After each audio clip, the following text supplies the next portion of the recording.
NSIT निखारता है आपकी प्रतिभा को। NSIT, a place to imagine, invent and inspire. NSIT, अम्हारा, Bihta, Patna. नमस्कार, सिटी पोस्ट लाइव में आपका स्वागत है। मैं हूं आपके साथ जूही सिंह। बिहार में अभी तक 132 बच्चों की एक्यूट इंसेफ्लाइटिस सिंड्रोम की बीमारी से मौत हो चुकी है। चमकी बुखार नाम से जाने जाने वाला ये रोग बीते कई वर्षों से मुजफ्फरपुर और आसपास के जिले में लाइलाज बना हुआ है। हर वर्ष बहुत मासूम बच्चे असमय मौत के आगोश में समा जाते हैं। एईएस की बीमारी के लक्षण: तेज बुखार, शरीर में ऐंठन, गले में दिक्कत के लक्षण के साथ ही सही इलाज नहीं हुआ तो चंद दिनों में ही बच्चे की जान चली जाती है। बिहार में मौत का दूसरा नाम बन चुके चमकी बुखार ऐसे ही कहर बरपा रही है। कुछ साल पहले तक इस बीमारी का जिम्मेदार मच्छरों को माना जाता था, लेकिन बाद में हुए परीक्षणों से पता चला कि कई मामले में जन-जनित एंटेरोवायरस की मौजूदगी थी। वैज्ञानिकों ने इसे एईएस यानी एक्यूट इंसेफ्लाइटिस सिंड्रोम का नाम दिया। हालांकि यह सवाल अब तक एक गुत्थी की तरह है कि ये बीमारी कुछ खास जगहों पर ही बच्चों को अपना शिकार क्यों बनाती है। क्या वजह है जो 80% से अधिक मामले मुजफ्फरपुर जिले से आते हैं। इंसेफ्लाइटिस से जिन बच्चों की मौत हुई है उनमें से अधिकतर गरीब महादलित समुदाय से आते हैं। इनमें मुसहर और दलित जातियां शामिल हैं। इन सब में एक कॉमन बात जो पाई गई है वह यह है कि ज्यादातर बच्चे कुपोषण का शिकार थे। प्रख्यात शिशु रोग विशेषज्ञ डॉक्टर निगम प्रकाश भी कुपोषण को इस बीमारी के लिए एक बड़ा कारण मानते हैं।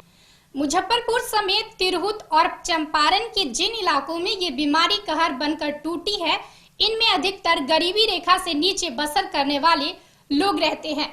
मुजफ्फरपुर, मुसहरी, काटी, मीनापुर और मोतीपुर जैसे इलाके में एईएस का अधिकतर प्रकोप है। वहीं सीतामढ़ी के रून्नीसैदपुर, वैशाली का एक कुछ इलाका, समस्तीपुर, पूर्वी चंपारण के लीची बेल्ट में इसकी बीमारी ने अब तक सैकड़ों बच्चे की जान ले ली है। इसका दायरा बढ़कर अब शिवहर और वैशाली के 2 ब्लॉक में भी पहुंच गया है। इन इलाकों में कुपोषण की कॉमन समस्या है। इन इलाकों का कुछ कॉमन है तो वह है गरीबी और कुपोषण की समस्या। मुजफ्फरपुर के लोग ओवरऑल 24% लोग गरीबी रेखा के नीचे आते हैं, लेकिन मुसहरी, काटी, मीनापुर और मोतीपुर जैसे इलाके में ये आंकड़ा 40% पार हो जाता है। जाहिर है कि इन इलाकों में कुपोषण एक बड़ी समस्या है। बढ़ती गर्मी के बीच बच्चों के पोषण से जुड़ी योजनाओं की नाकामी और प्राथमिक स्वास्थ्य केंद्रों में बीमारी से निपटने के इंतजाम नहीं होने के कारण भी मौतें की संख्या में लगातार वृद्धि होती जा रही है। गरीबों के लिए ग्लूकोमीटर तक नहीं है। गौरतलब है कि इस बीमारी में ग्लूकोज का स्तर अचानक नीचे गिरने से स्थिति खराब हो जाती है, जिसे हाइपोग्लाइसीमिया कहा जाता है। इस दौरान शरीर रिजर्व ग्लूकोज का इस्तेमाल करता है, लेकिन कुपोषित बच्चों के शरीर में रिजर्व ग्लूकोज नहीं रहता है। ऐसे में आधे घंटे के भीतर ही बच्चे की मौत हो जाती है। गरीब समुदाय से आने वाले बच्चों में ये बीमारी इसलिए कहर बनकर टूटती है क्योंकि इनके पास इलाज के लिए पर्याप्त साधन नहीं है। वे महंगे अस्पताल में नहीं जा सकते हैं और सरकारी अस्पताल में व्यवस्था भगवान के भरोसे ही रहती है। अधिकतर मामलों में सबसे पहले प्राथमिक स्वास्थ्य केंद्र यानी पीएचसी पर बच्चों को इलाज के लिए लाया जाता है, लेकिन यहाँ ग्लूकोमीटर तक नहीं होते। इससे पीड़ित बच्चे के शरीर में ग्लूकोज का स्तर मापा जाता है। जब तक मामला एसकेएमसीएच रेफर किया जाता है, हालत बिगड़ जाती है और अंततः बच्चे की मौत हो जाती है। साल 2017 और 2018 में जब कम गर्मी पड़ी थी तो एईएस से 11 और 7 मौतें हुई थी, लेकिन इस साल जून की शुरुआत से ही पारा 40 डिग्री के पार पहुंच गया। ऐसे में बीमारी का प्रकोप बढ़ता गया। लोकसभा चुनाव को लेकर जागरूकता अभियान भी नहीं चलाया गया।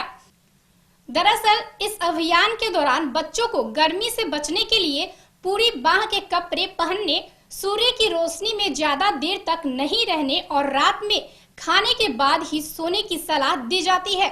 ORS के पैकेट भी बांटे जाते हैं, लेकिन इस बार प्रशासन नाकाम रहा। आइए हम आपको बताते हैं चमकी बुखार से साल 2009 के बाद से मरने वाले बच्चों की संख्या। 2009 में 95 बच्चों की मौत चमकी बुखार से हो गई।